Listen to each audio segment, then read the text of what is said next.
Bueno compañeros, hoy les hablaré un poco sobre lo que son los productos de glicación avanzada.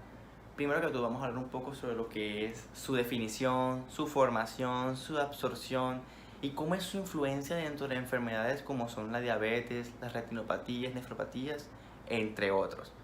Primero que todo hay que tener en cuenta su parte histórica. En 1912, un científico bioquímico de la Universidad de París llamado Louis-Camille Maillard estudiaba la pérdida de la lisina en alimentos ricos en glúcidos y en proteínas. Aquí es donde dio su primer paso frente a lo que serían las reacciones que después nos llamaríamos las reacciones de Maillard, en su honor. Sin embargo, hay claro de que él solamente decide de que esto se produce de manera exógena, es decir, en los alimentos. Hoy en día podemos deducir de que esto se realiza también de manera endógena, es decir, en nuestro cuerpo, y que todo esto va a poderse influir, va a poderse realizar teniendo en cuenta nuestra ingesta de alimentos y claro, por ejemplo, en diabéticos, lo que es el alto nivel de glicemia, de azúcar en sangre. Pero demos paso a lo que es su formación. Como les venía diciendo, esto se puede realizar de manera tanto exógena como de manera endógena. Todo empieza primero que todo con la manera exógena, es decir, en los alimentos. Nosotros tenemos que los alimentos ricos en proteínas y en glúcidos, en carbohidratos, va a haber una gran influencia de estos H. Pero ¿cómo es esto? Esto se da gracias al pardeamiento, como se dice en industria alimenticia, o como se dice en sus siglas en francés, le cuisson. ¿Esto qué quiere decir? A lo que es el calentamiento de los alimentos, que eso lo que va a buscar es la sazón, el sabor, la textura del alimento que vamos a consumir. Por tanto, cuando nosotros consumimos ese alimento que está compuesto de H, vamos a ingerir todos esos H a nuestro organismo. No obstante, no todos ellos van a ser absorbidos en nuestro intestino delgado. Solo una pequeña parte se van a unir, van a ser absorbidos y van a unirse al pool de los H totales de nuestro organismo. Pero ¿cómo es eso de los H de manera endógena?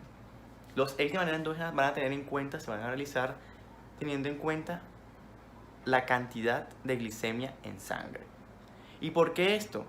Pues primero que todo empecemos con el concepto de los H, del concepto de glicación avanzada.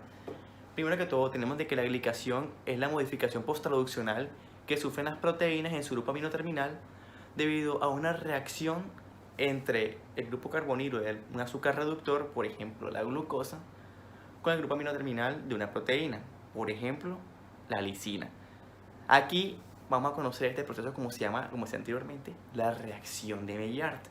Y esto lo que nos va a generar es una base de Schiff y aquí es donde va a empezar todo el procedimiento. Pero acá se lo voy a mostrar de una manera más detallada. Como le mencionamos anteriormente, lo que es la glicación se debe a una modificación posttraduccional que sufren las proteínas, específicamente por una reacción entre su grupo amino terminal, preferiblemente la lisina o la arginina, con el grupo carbonilo de una glucosa. Entonces, esta reacción se puede sufrir de manera endógena y va a afectar diferentes proteínas, como por ejemplo la albúmina, la hemoglobina, el colágeno, el fibrinógeno, entre otros. Pero vamos como ejemplo la albúmina. La albúmina, como nosotros sabemos, es una proteína transportadora y la proteína sérica más abundante en nuestro suero. Entonces, va a haber una reacción entre el grupo amino terminal, en este caso la lisina, con el grupo carbonilo de la glucosa. ¿Por qué la glucosa? Porque la glucosa es un azúcar reductor.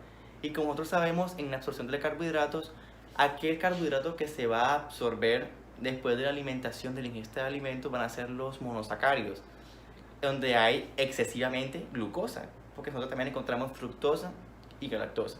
Pero lo que va a ser absorbido va a ser la glucosa. Entonces, obtenemos de que esa reacción entre el grupo amino terminal de la proteína con el grupo carbonilo de la glucosa nos va a generar algo que se llama la base de Schiff.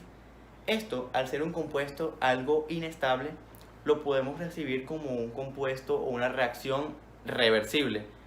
Y al ser reversible también puede ser una reacción que puede ser fácilmente cambiable. Entonces, esta base de Schiff, si continúa el aumento de la glucosa, va a sufrir un reordenamiento químico que va a generar el producto de Amadori.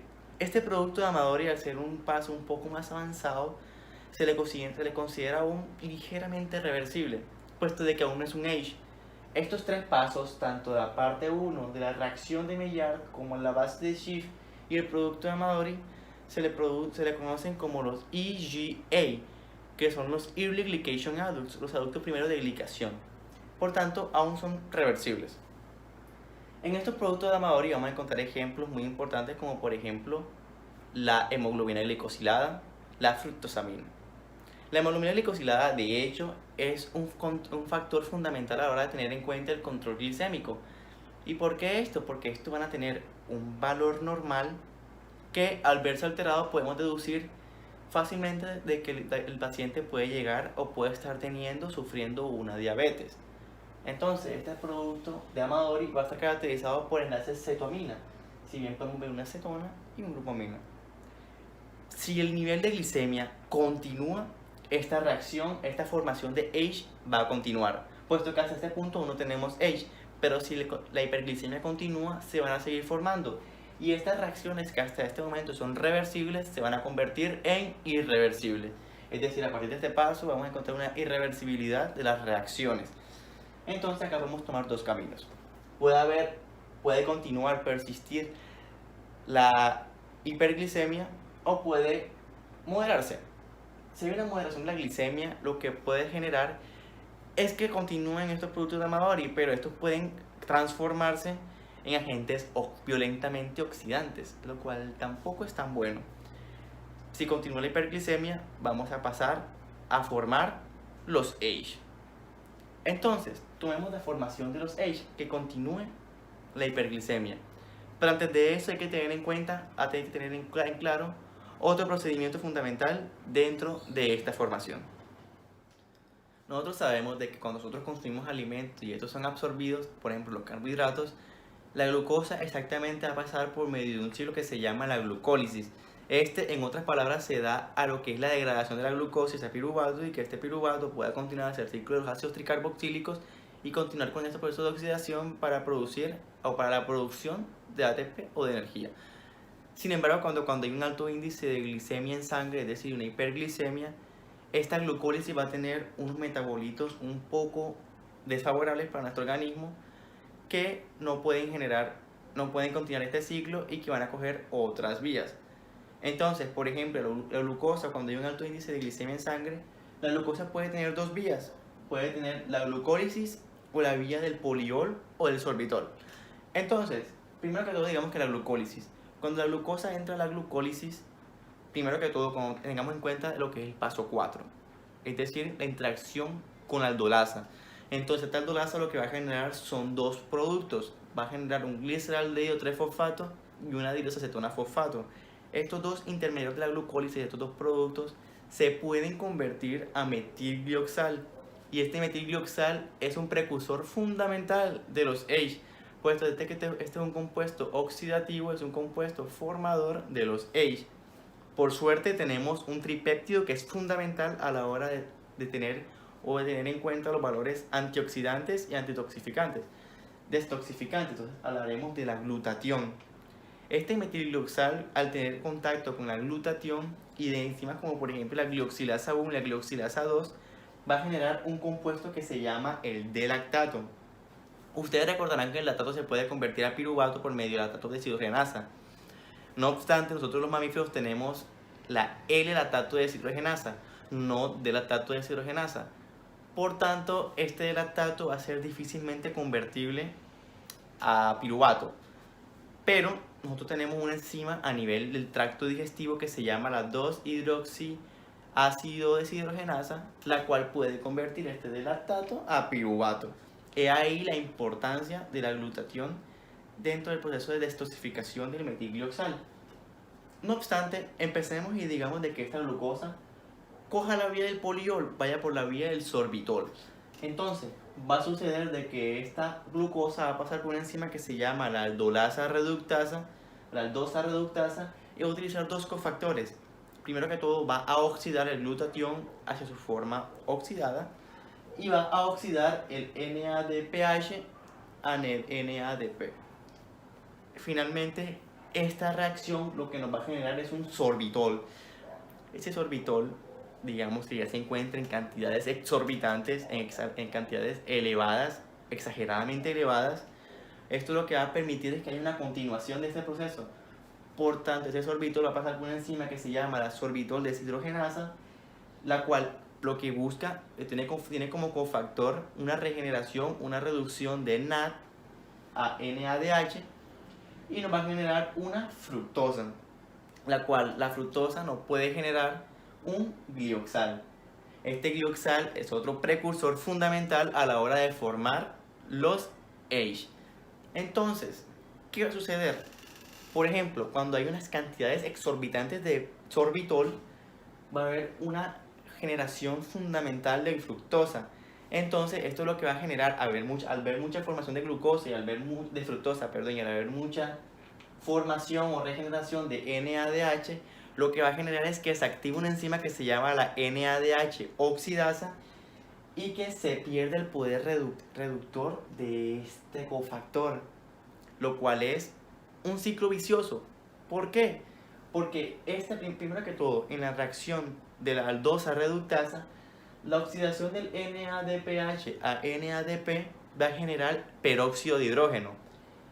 En cambio, en esta formación de sorbitol hacia fructosa por medio del sorbitol deshidrogenasa, va a haber una reducción de NAD a NADH y eso lo que nos va a generar es superóxido. Entonces, al tener una gran formación de fructosa por medio de las grandes concentraciones de sorbitol y tener todo este proceso, vamos a encontrar de que se va a perder el poder reductor de muchos cofactores y esto a su vez va a permitir de que muchos compuestos, como por ejemplo el tripéptido glutatión, se pueda regenerar a su forma reducida y que este se vuelva un antioxidante y un detoxificador. Es por ello la importancia de esta absorción o de esta concentración de sorbitol. No obstante, existe una vía más de formación dentro de este sorbitol. Cuando hay mucha sorbitol, esta fructosa puede generarse o puede formarse hacia fructosa 3-fosfato. Y esta fructosa 3-fosfato, al tener una imposibilidad de entrar a la glucólisis nuevamente, lo que va a generar es un 3-deoxiglucosona, el cual es otro precursor fundamental a la hora de hablar de precursores elementales en la formación de los Age. Entonces ya tenemos tres importantes. Tenemos la 3-deoxiglucosona, tenemos el glioxal y tenemos el metilglioxal. Sin embargo, existe una vía más que se llama la autooxidación de glucosa, la cual les voy a explicar a continuación. Entonces, la glucosa, al encontrarse en forma de hidroxialdehído y al estar en presencia de metales de transición, como por ejemplo el hierro férrico. ¿Y por qué metales de transición? Porque estos normalmente se encuentran estables, pero pueden ser grandes agentes oxidativos. Entonces, este hidroxialdehído puede convertirse a una forma radical de N-diol. Y este N-diol, al ser inestable, puede convertirse fácilmente a un ketoaldehído.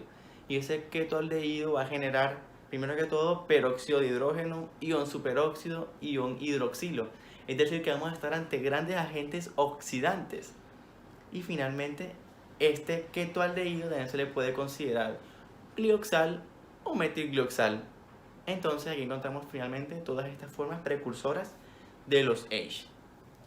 Entonces, a partir de este punto ya podemos empezar a hablar sobre lo que son los Age, los productos de glicación avanzada. Puesto que como hablábamos anteriormente, estos metilglioxal, glioxal, 3-deoxiglucosona son agentes, como hablamos anteriormente, agentes oxidantes que ya pueden dar paso más fácilmente a lo que son los productos de glicación avanzada, como por ejemplo pueden ser la piralanina y la carboximetillicina.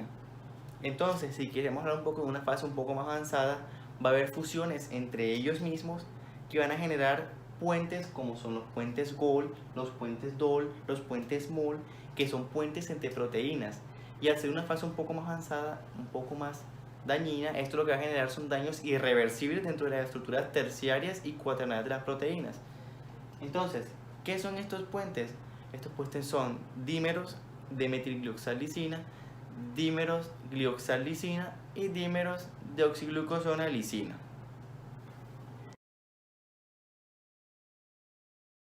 Ahora bien, ¿en qué me afecta la formación de productos finales de glicación avanzada en pacientes con diabetes y cómo suceden estas afecciones?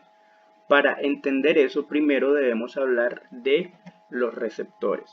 Específicamente tenemos que hablar del RAGE, que es el receptor para Advanced Glycation End Products o para productos finales de glicación avanzada.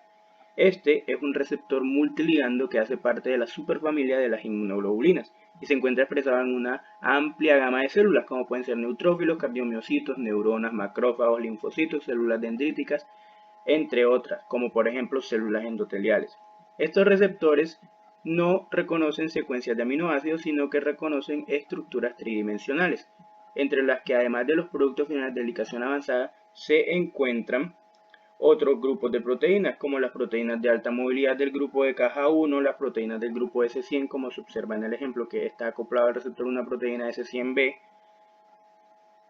los productos avanzados de oxidación de proteínas, entre otros. Clásicamente, el RAGE se compone de un único dominio transmembrana, de una porción citosólica, que es la que se observa en la imagen, y una región extracelular. La región extracelular se compone de dos dominios C, un dominio C1 y un dominio C2, que son dominios de inmunoglobulina, y también de un dominio V. El dominio V es considerado el lugar principal de unión a los ligandos. Entonces, ahora hablemos de la vía de señalización. Cuando un producto final de glicación avanzada se acopla a un RAGE, comienza una cascada de señalizaciones que va a desencadenar en la activación de la NF-κB, también conocido como factor nuclear potenciador de las cadenas ligeras kappa de las células B activadas. Entonces, para llegar a la activación de la NF-κB, primero se debe pasar por distintas vías intermediarias de traducción o transducción celular. Estas vías de señalización incluyen las de las proteínas quinasas activadas por mitógenos o MAP, las de las quinasas reguladas por signos extracelulares, la del P38, la de la NAT oxidasa, las de las proteínas quinasas 1N terminal, las de las P1, P21 o RAS, o las de las GTPasas CDC42 y RAC. Entonces, cuando a través de las distintas vías de transducción celular que vimos se activa la NF-κB, esta va a mediar la transcripción de diversas proteínas o moléculas que están relacionadas con el desarrollo de patologías en la diabetes, como pueden ser las moléculas de adhesión vascular 1 que se relacionan con la aterosclerosis, el factor de crecimiento transformante beta 1 que está relacionado con la miocardiopatía diabética, el factor de necrosis tumoral alfa que está relacionado con el envejecimiento vascular, la expresión de interleucina 1 e interleucina 6 que están relacionadas con el aumento de la síntesis de inmunoglobulinas y por lo tanto se favorece para la codificación para la síntesis de RAGE, es decir, es una vía en la que las dos salen favorecidas, tanto la NF-κ beta como los RAGE, porque se aumenta la codificación para sintetizar estos receptores y asimismo a través de la interleucina 1 e interleucina 6 tiene papel en el sistema inmune. El estrés oxidativo. Numerosos estudios recientes han indicado que cuando un producto final de glicación avanzada se acopla a su respectivo receptor, comienza una vía de transducción celular en la que se activa la NADH oxidasa, mediante la cual se van a incrementar las especies reactivas de oxígeno y posteriormente, gracias a esto, se va a activar la NF-κB. Cuando se activa la NF-κB, como ya vimos anteriormente, también se va a activar la transcripción en el ADN para codificar factor de necrosis tumoral alfa, lo que está relacionado con la disfunción endotelial y el envejecimiento vascular. Asimismo, el aumento de las especies reactivas de oxígeno van a provocar la oxidación de lípidos, de las proteínas e incluso del ADN. También los productos finales de glicación avanzada contribuyen en la glicación de antioxidantes importantes como pueden ser la superoxidodimutasa. Es bien sabido que alrededor del 70% de los pacientes con diabetes también tienen hipertensión y esto acelera el desarrollo de las complicaciones vasculares además de que contribuye a la disfunción endotelial y a la remodelación vascular. Se sabe que la angiotensina 2 es un mediador clave de la enfermedad vascular diabética y la enfermedad vascular en general. A pesar de que la enzima convertidora de angiotensina es la principal productora dominante de angiotensina 2, existen otras vías alternativas para su producción, como puede ser la vía de la quimasa.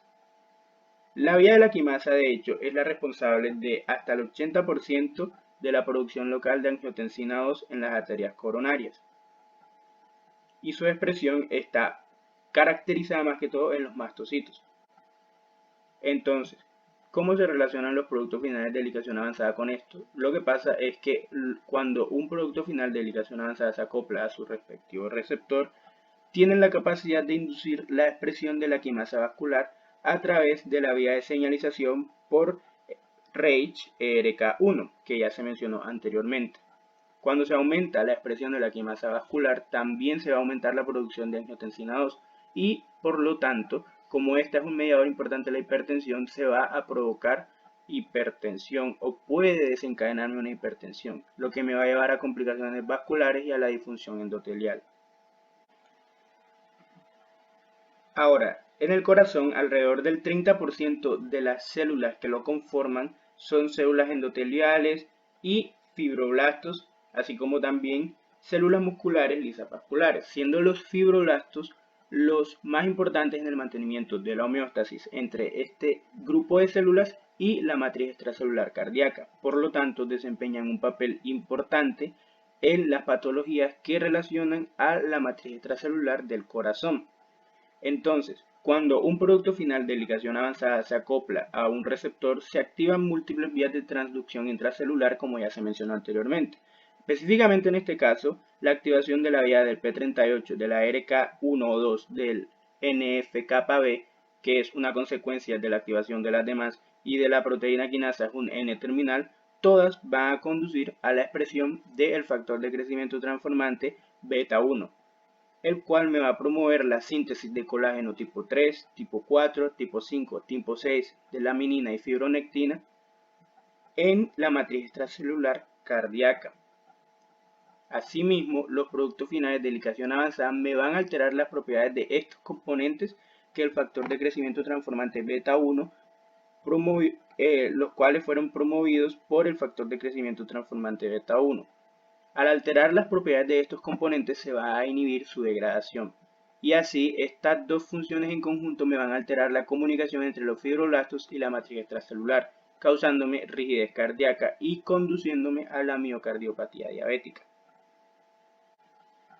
Ahora, ¿cómo se relacionan los productos finales de ligación avanzada con la aterosclerosis? Bueno, cuando un producto final de ligación avanzada se acopla a su respectivo receptor, va a conducir a la eventual activación de la NF-κB, como se ha mencionado muchas veces a lo largo de este video. La NF-κB me va a llevar a la síntesis de moléculas proinflamatorias y de adhesión, como pueden ser las moléculas de adhesión vascular 1, que ya se había mencionado anteriormente. Esto me va a facilitar la adhesión de monocitos, seguida de su migración hacia el espacio subendotelial, y posteriormente se van a diferenciar en macrófagos. Cuando se hayan diferenciado en macrófagos, los mismos productos de glicación avanzada, como ya se mencionó anteriormente, van a contribuir a la expresión de inmunoglobulinas. Entre estos están los receptores, que pueden ser scavenger, CD36, LDL oxidasa y de tipo lectina 1. El aumento de la síntesis de estos receptores y también la aplicación de la apolipoproteína B en la LDL va a conllevar a la transformación de estos macrófagos en células espumosas. La transformación de macrófagos en células espumosas va a conllevar a la acumulación de células espumosas en el espacio subendotelial, que va a dar un origen a estrías grasas en la pared del vaso. Estas estrías grasas se caracterizan por tener un núcleo necrótico y por favorecer la acumulación de lípidos con formación de una capa fibrosa en la misma pared del vaso, lo que en otras palabras se traduce en aterosclerosis. El papel de los productos finales de ligación avanzada junto a sus respectivos receptores en la retinopatía diabética está dado por la vía de transducción intracelular por RK1 o 2, que van a conllevar a la posterior activación de la NF-kappa B, la cual va a favorecer la transcripción de distintas proteínas o distintas citoquinas inflamatorias, las cuales tienen un papel importante en la retinopatía, ya que se relacionan con la neovascularización y la selección de células inmunes en las capas de la retina, teniendo en cuenta que esto se lleva a cabo en la glía de Müller. Ahora bien, hablemos de la relación de los productos finales de ligación avanzada con la neuropatía diabética. Cabe destacar que la neuropatía diabética está principalmente caracterizada por una pérdida de sensibilidad a las vibraciones y a las variaciones térmicas. Entonces, debido a las distintas vías de señalización que se activan por los productos, por los productos finales de ligación avanzada y su respectivo receptor, que posteriormente van a afectar el flujo sanguíneo, se favorecerá las lesiones endoteliales. Al favorecer las lesiones endoteliales, también se está actuando en pro de un estado de hipoxia y estrés oxidativo por todas las cosas mencionadas anteriormente, que en la fibra nerviosa van a significar un deterioro de la misma, lo cual me va a llevar o lo cual me va a favorecer la neuropatía, que en este caso, al hablar de neuropatía diabética, se debe tener en cuenta las características ya mencionadas anteriormente.